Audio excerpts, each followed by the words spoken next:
اقبال نے کہا تھا خودی کو کر بلند اتنا کہ ہر تقدیر سے پہلے خدا بندے سے خود پوچھے بتا تیری رضا کیا ہے۔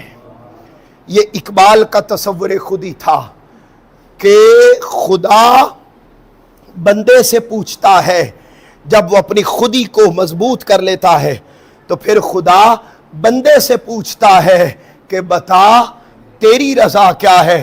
آؤ میں ذرا آپ کو لے کے جاتا ہوں کربلا کی سرزمین پر، تو ذرا دیکھتے ہیں اور وہاں جا کر حسین سے پوچھتے ہیں کہ اقبال کا تصور خودی تو یہ تھا، بتا حسین تیرا تصور خودی کیا ہے۔ قربان جاؤں، ہر ایک سے خدا پوچھتا ہے بتا تیری رضا کیا ہے۔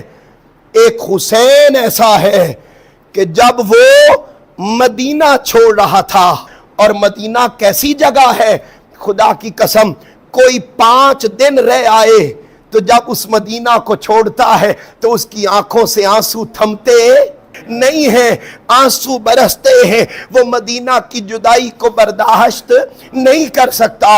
قربان جاؤ، یہ کیسا حسین تھا جس کا 55 سے لے کر 55 تک 55-56 سال جس حسین کے مدینہ میں گزرے، ذرا سوچو تو صحیح اس کے لیے مدینہ چھوڑنا کتنا دردناک ہوگا۔ جب اس حسین نے مدینہ کو چھوڑا، خانوادے کو ساتھ لیا، بچوں کو ساتھ لیا، خواتین کو ساتھ لیا، جوانوں کو ساتھ لیا، اور یہ قافلہ لے کر مدینے سے نکل رہے تھے۔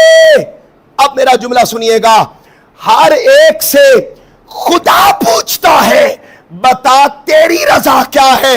حسین جب مدینہ چھوڑ رہے تھے تو خدا نے نہیں پوچھا، بلکہ حسین نے اس سے پوچھا بتا تیری رضا کیا ہے۔